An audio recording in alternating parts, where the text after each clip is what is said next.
Eleanor Vance, more commonly known as Nellie Crain, is the youngest of the Crain children. She is Luke's twin and the wife of Arthur Vance. As a child, Nellie is a very happy and curious girl. She enjoys tea parties, collecting buttons, and playing with her twin Luke. She often tries to get her family to have a tea party with her, but they often decline. One day, in her toy room, she finds an old dusty tea set. She shows it to Clara Dudley and asks if she can have it. Clara is confused as to where she found the tea set, because the toy room is really Nellie's version of the Red Room. Nellie is particularly drawn to the stars on the tea set. It is revealed to be Jacqueline Hill's tea set. Jacqueline Hill was Hazel Hill's daughter. Not much is known about Jacqueline's story, but we do know that Hazel lived to an old age and was taken care of by Clara Dudley until she died.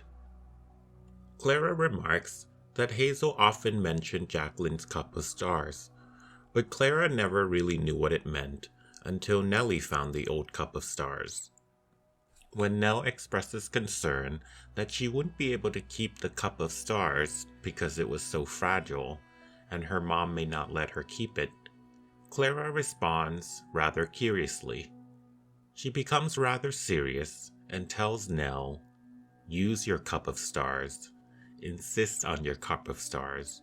Once they've trapped you into being like everyone else, you'll never see your cup of stars again." The teacup of stars come to define Nell in many ways and is the perfect token for her character. Tea parties are a common way for people to come together to socialize and bond. Nell is often seen trying to get her sisters and mother to join her for tea. While they mostly decline or dismiss her, she is persistent and always trying to get the family together. The last time we see the Crains happily together is also during Nell's wedding to Arthur. Nell in many ways is the glue that binds the family together. She is at her happiest when she is surrounded by loved ones, and without them, she quickly falls apart. Of course, Hill House often twists things in a dark and profane way. And in the case of Nell, her death is what finally brings the remaining Crains together for her funeral. Her demise is what ultimately reunites the siblings. Tea parties is also a very common way children play with each other. Again, we see Hill House's twist on this with the tea party in the Red Room that results with Abigail's death and leads Olivia to the edge of the spiraled staircase. Stars also have romantic symbolism and are often used in literature to represent romance, longing, and dreams. A well-known phrase coined by William Shakespeare would be of the star-crossed lovers. This is very much a foreshadow of Nell and Arthur's tragic romance and doomed fates. Stars also have religious and spiritual symbolic meaning and are significant in almost every culture throughout human history. Often used as signs of protection, symbols of the celestial, and the connection to the divines and the afterlife. Stars and constellations are also used for navigation, and different stars are often used as guides for travelers. Nell becomes a spiritual guide to her family and is often seen trying to protect them from Hill House and ultimately her mother, Olivia. She appears numerous times to each of her family members, trying to communicate with them, but she appears unable to. She is only able to get some ominous warnings across, but it just seems to scare them. When her siblings get trapped in the Red Room, she literally serves as a savior and guides them out of their horrible visions, She pulls them out of the dream world and into the real world. Nellie as an adult can often be impulsive and absent-minded, often lost in her own thoughts and emotions. She can be described as having her head in the stars or a daydreamer. Theo rather cruelly describes Nellie as being one foot in crazy and the other on a banana peel. There is a very clever but important use of prop during a scene in which an adult Nell is seen using a mug of stars. Her more mature version of the teacup of stars is this mug of stars. Nell is still holding on to the part of herself and has not let anyone take it away from her. It seems like she has followed Claire Dudley's advice. After Nell is scared by the bent-neck lady, Hugh tries to comfort her. He seems to tell the same thing to all his children, and they talk about what Hugh describes as a little spill. When dreams spill over into reality, it causes the dreams to seem real. He tries to tell her that the bent-neck lady is just a little spill and cannot hurt her. The disruption of dream state and the wakefulness causes a spill. It can be interpreted that Nell's cup of stars is spilling, and as an adult, the cup of stars has completely been tipped over.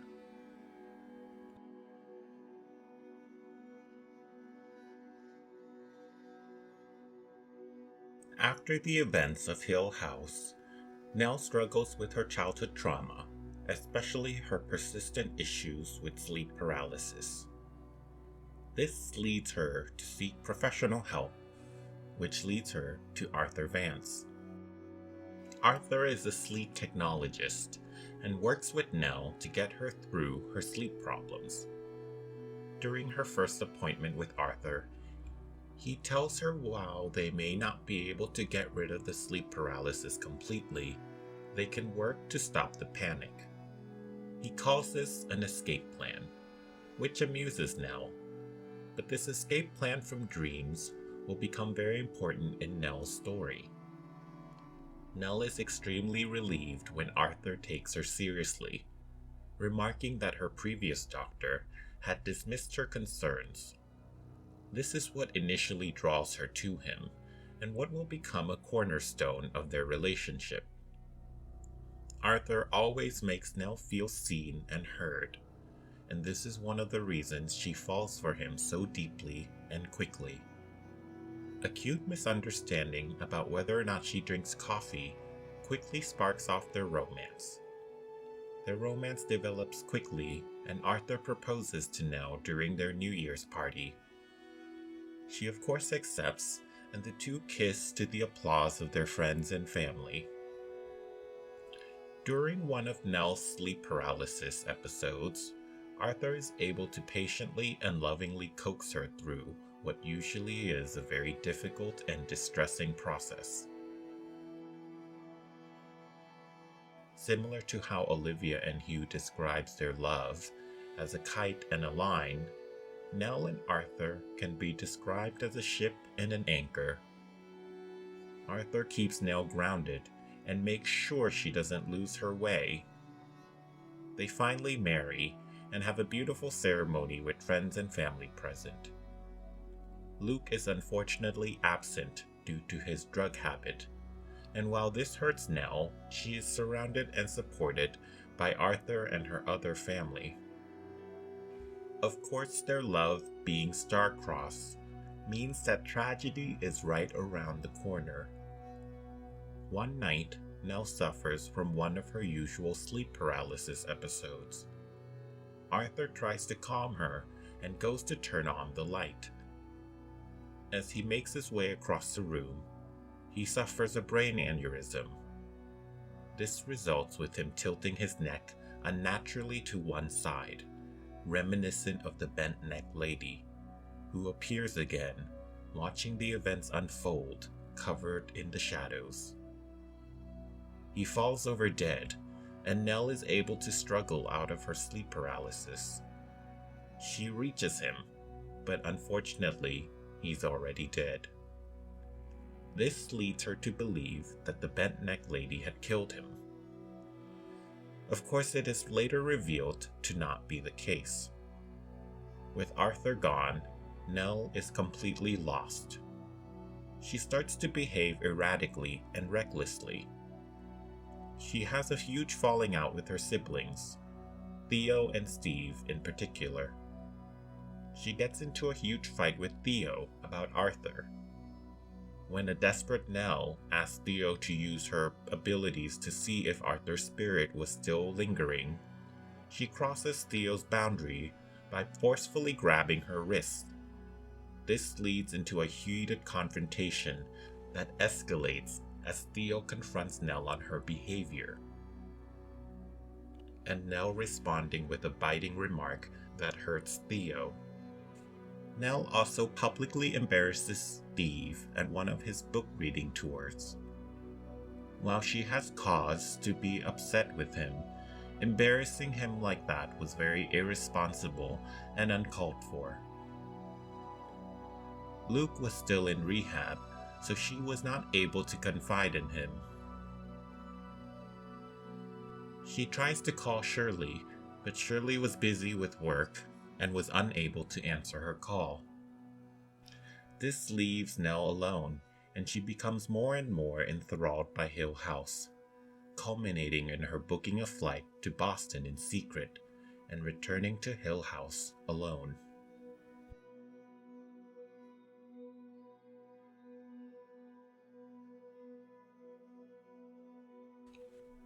As a child, Nell is constantly haunted by what she calls the bent-neck lady. The bent-neck lady appears as a frightening female specter with long hair, wearing an off-white dressing gown, with her neck unnaturally bent. Her neck appears to be broken, with her bones protruding awkwardly to one side. The first time Nell sees the bent-neck lady is her first night at Hill House. She sees the specter watching her at the foot of her bed. The bent-neck lady screams loudly, letting out a terrifying shriek. This causes Nell to scream. Her parents try their best to comfort her and tell her that it was a nightmare, but she insists that she's real. The next night, she insists on sleeping on the couch downstairs. She hopes this will keep the bent-neck lady away, but it doesn't. The haunting is even worse. She appears to be suffering from her sleep paralysis and is unable to move. She is, however, very much awake and aware. She sees the dark ghost again, this time hovering right above her. It is later revealed on the show that Nell is the bent-neck lady and has been all along. She is lured to Hill House after suffering from multiple hauntings, the death of Arthur, and the estrangement from her family. Once at the house, she calls her father one last time. Nell is dazed and seems to be in a dreamlike state, almost like she's half asleep. She tells her father about the return of the bent-neck lady, but lies to him about where she is. Hugh knows the danger Nell is in and tries to help her, but it is too late. Nell is already at the house, and the house has fully ensnared her. The house glows warm, welcoming her home for always. There's a clear symbolic gesture that happens after Nell's last phone conversation with Hugh. She places the pocket watch he gave her on the dashboard, leaving it behind in the car. Out of the Crain children, Nell is given the choice between Olivia's locket and Hugh's pocket watch. She has two different tokens that represent the complementary personalities of her family. She has scenes with both her parents in which they discuss the two tokens separately. This is to set up almost two sets of personality her parents come to symbolize. Her mother, Olivia, is more of the spiritual and artistic force in the family. Olivia has always taught her family about different religions and teachings. She even has her special connection to the supernatural and is sensitive to said forces. This leaves her especially vulnerable to the house's machinations. Hugh, on the other hand, is more grounded and task-oriented. He is shown throughout the show working on remodeling the house. He is goal-oriented, and together with Mr. Dudley, is constantly trying to repair Hill House so the family can sell it. He often says, "I can fix it," and it becomes his tagline. He clearly defines himself as the fixer of things. Hugh never sees a ghost and doesn't sense anything supernatural about Hill House. Only when Olivia dies does he start to see and understand what the house truly is. Again, their analogy of the kite and the wire comes to mind. Olivia, the kite, and Hugh, the wire that grounds her. When Nell chooses to leave her father's watch behind, it is almost like she leaves reality behind. She willingly walks into Hill House and joins her mother in the illusionary and supernatural world. Of course, Hill House preys on Nell's longing for her family to be reunited and shows her exactly that. Visions of her family together again. A perfect vision of how she wants to see them. Her family as they were before Olivia's death. Steve playing with Luke as children. Shirley finally agreeing to have a tea party with her. Olivia, alive again. Beautiful and nurturing, just as Nell remembered. Hugh as the young, vibrant man, and not as the old broken man he's come to be. There is a great use of costuming on the show. The young Hugh that Nell envisions is wearing the same clothes he did the day Olivia died. Except now the blood is gone, as if it never happened, as if Olivia never died. The vision changes, and it seems to jump forward in time. The Crains are older now, and their adult selves. An older Hugh is seen with Olivia. Steve, Shirley, and Theo are all wearing the same clothes they wore to Nell's wedding. As mentioned before, Nell's wedding was when the family was last together and happy. Except in this version, Luke is there, free of drugs, clean and sober. And finally, Arthur, her deceased husband, is back alive and healthy. He, like the others, is wearing his wedding clothes. The two are able to share a dance that is reminiscent of their dance at their wedding. Of course, all this is an illusion. It's not real. It's a trap that lulls Nell into compliance and bliss as the house prepare for the grim final climax. The tension builds with the foreboding presence of Poppy Hill and William Hill, who are present and watching the event unfold. Other apparitions are also present, silently watching Nell. Nell walks up the spiral staircase happily, and is finally given her mother's locket, the one promised to her when she was a little girl. Olivia hands her the locket and says, "It's yours now." An ecstatic Nell puts it on herself and wears it happily.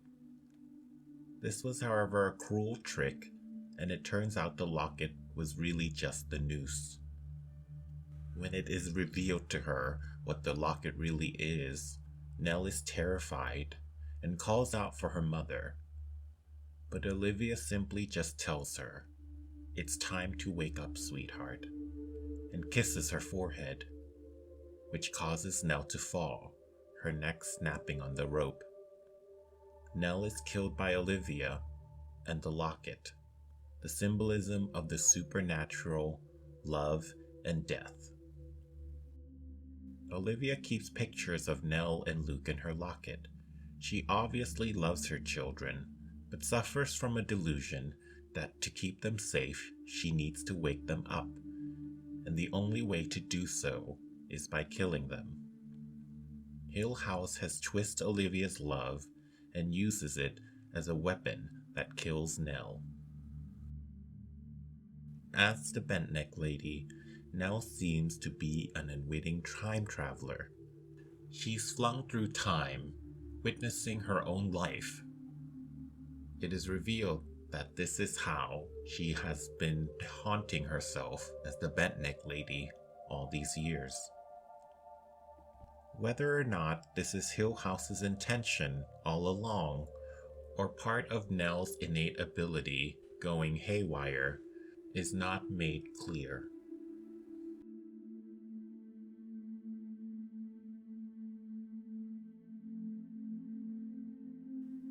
With the three Crain sisters, Shirley, Theo, and Nell, there may seem to be a reference to the triple goddess archetype that each sister may exemplify.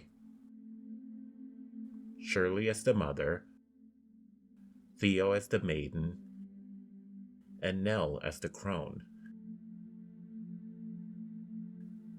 This is ironic because Nell is the youngest of the sisters, but fits the crone archetype best. She's most tied to sorrow, death, and the supernatural. Most importantly, the crone is usually a wise woman who has great insights into the mysteries of life and death. Nell embodies the crone when she becomes the Bent-Neck Lady. She serves as a guardian specter and watches over her family, both in sorrow and longing, but most importantly, in vigilance. We see her try to warn and communicate to her family throughout the show, to varying degrees of success. We also see her guide and rescue her siblings, using her own agency and abilities to keep them safe from Hill House. The first warning comes immediately upon Nell's death. The death sense of her neck snapping is sensed by all her siblings. It only escalates from here. As the Bent-Neck Lady, we see Nell slowly gaining more and more control of herself. But she starts off in a dazed and confused state. Initially, right after she dies, we see Nell still dressed in her regular clothes. Specifically the clothes she wore when she confronted Steve during his book PR event. This can be interpreted as Nell spilling through time and reliving that moment where she had her confrontation with him. She is unable to talk, but screams at him angrily, and her face changes to show unimaginable pain and horror. Similar to her appearance with Steve, Nell appears to Luke after she dies. Again, she's wearing the clothes when she last saw Luke. Nell tries to warn him with a single ominous word: go. Like stated in the Luke video, while Nell is the younger twin, she's often the one trying to take care of Luke. Now, even in death, she's still looking out for him.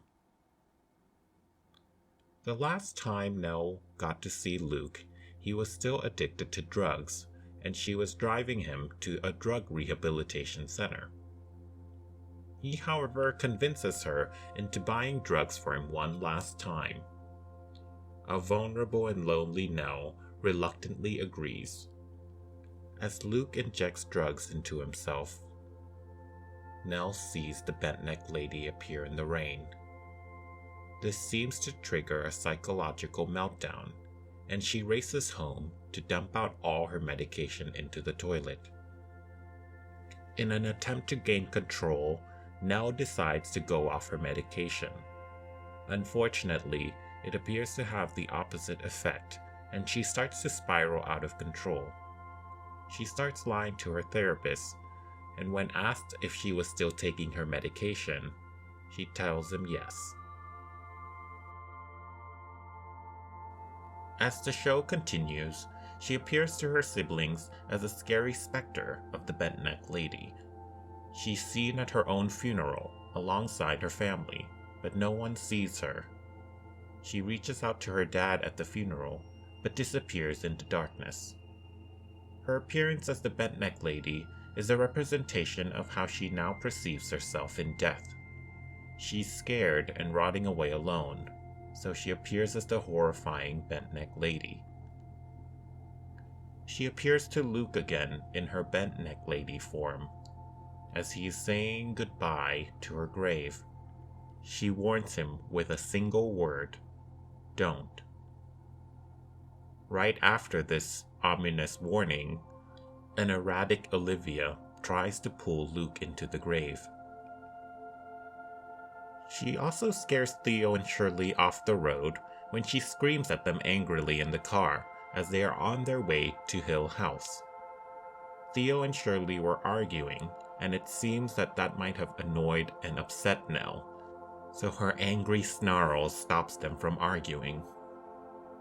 When her siblings are taken to the Red Room, she enters their nightmarish visions and pulls them out.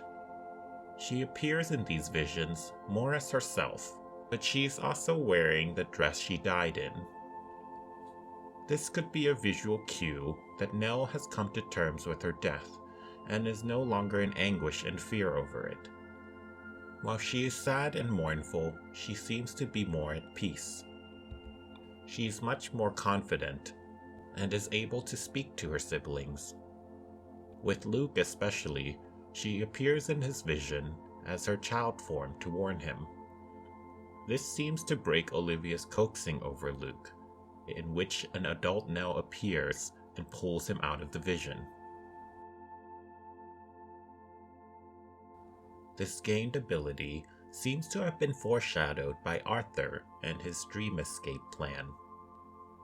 As she slowly gains composure and her panic and fear subsides, she is able to achieve clarity and control.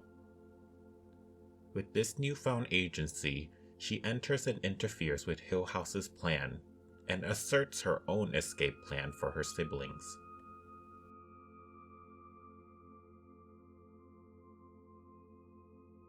In many ways, Nell and Olivia follow the same story beats and share many things in common.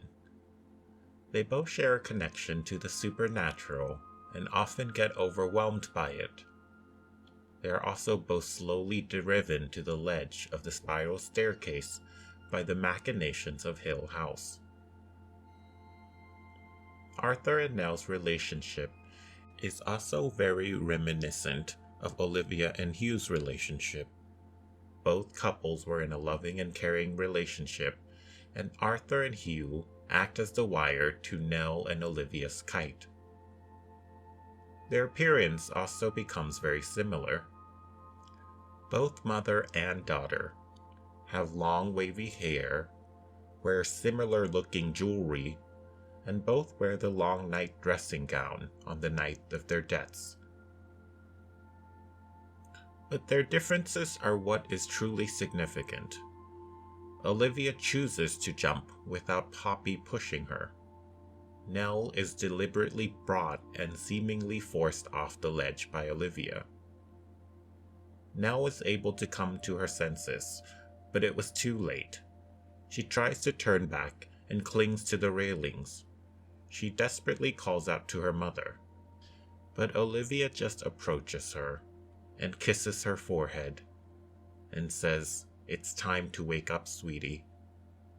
We don't truly see what happens next, but this seems to cause Nell to slip off the ledge, leading to her fatal hanging. Olivia, on the other hand, never truly becomes aware enough to even think about stopping herself from falling. As mentioned before, Poppy coaxes Olivia to the ledge, but Olivia willingly steps off. As specters, they almost look identical.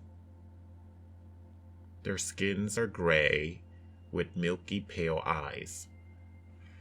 They're clad in almost identical looking, decayed dresses, but their actions are very different. Olivia's constantly trying to bring her children back to Hill House so the house can finish its grim task.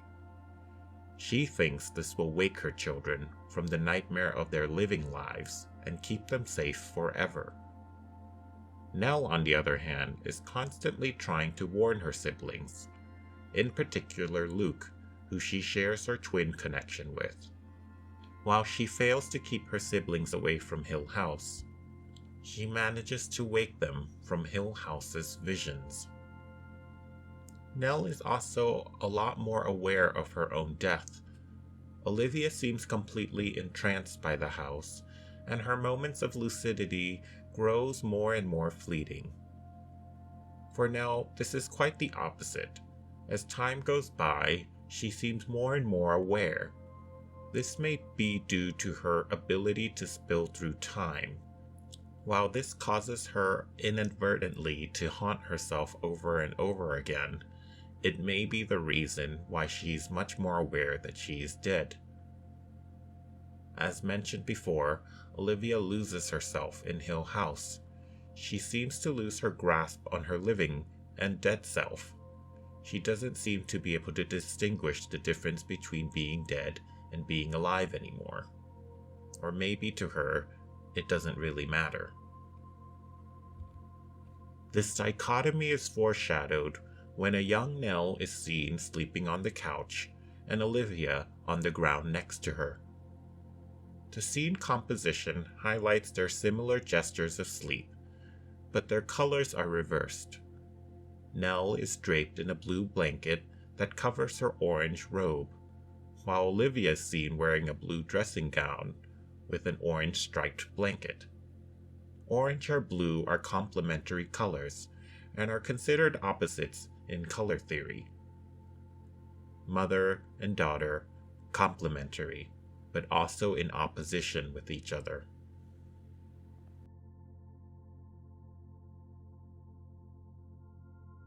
One of Nell's biggest fears is not being seen or heard. During the episode Two Storms, a young Nell mysteriously disappears while holding Theo's hand. Her family all look for her, but she can't be found anywhere. She only reappears sometime later, as suddenly and mysteriously as how she disappeared. She is safe, but cold and in distress, saying that I was right here screaming and shouting, and none of you could see me. Why couldn't you see me? There's no real explanation as to what happened, but it is definitely a foreshadow to her sad and dark fate as a specter. To ever be present but unseen and unheard. A possibility of what might be happening with Nell is that she might be slipping through time, or slipping through the living and the dead world. Olivia experiences something almost identical on the same night. She seems to start to slip into the dead world and sees all the specters that live within Hill House. Olivia doesn't seem particularly scared of the ghosts that live in Hill House. She seems more entranced and enthralled. She disappears in the hallway and is only glimpsed by Hugh, again at the end of the hallway, only to disappear around the corner. She then reappears sitting in the hallway again in front of the twins' room. While Olivia is dazed and somewhat confused, when Nell reappears, she's terrified and anxious. The fear of not being seen is partially why Nell loves Arthur so much. Arthur makes her feel seen and heard. He is completely focused on her and doesn't discredit her or make her feel crazy or silly like others tend to make her feel. She resents not being taken seriously, as seen as when she has her explosive fights with Steve and Theo. As the bent-neck lady, Nell peers around her family and is sometimes unseen. She has to literally scare and haunt them to get them to see her. But as she grows more calm and in control, she seems to gain more understanding of her state and death. When she appears to her siblings in their visions in the Red Room, she's very calm and collected. In contrast to Poppy and Olivia, she wakes them from their visions and brings them back to the living world, saving them from Hill House. She's able to give parting comforting words to them, giving them closure and resolution. She says something profound and uplifting to her siblings. I learned a secret. There's no without. I am not gone. I'm scattered into so many pieces, sprinkled in your life like new snow. While a grim fate, Nell's parting words are encouraging. She, in many sense, will always be with her siblings, but part of her will always be at Hill House. Nell is last seen embracing her parents in the Red Room as the door closes behind them. Thank you so much for watching the video. The Crain siblings are finally done. I will be moving on to Hugh and Olivia next. Nell was a very complicated character to write about, so it took a while, but she is my favorite character on the show. Watching her bent-neck lady episode, though, was really tiring and was a real bummer, so I had to take a lot of breaks. If you like this type of video, please like, share, and subscribe. It helps me out a lot. And thanks again for watching.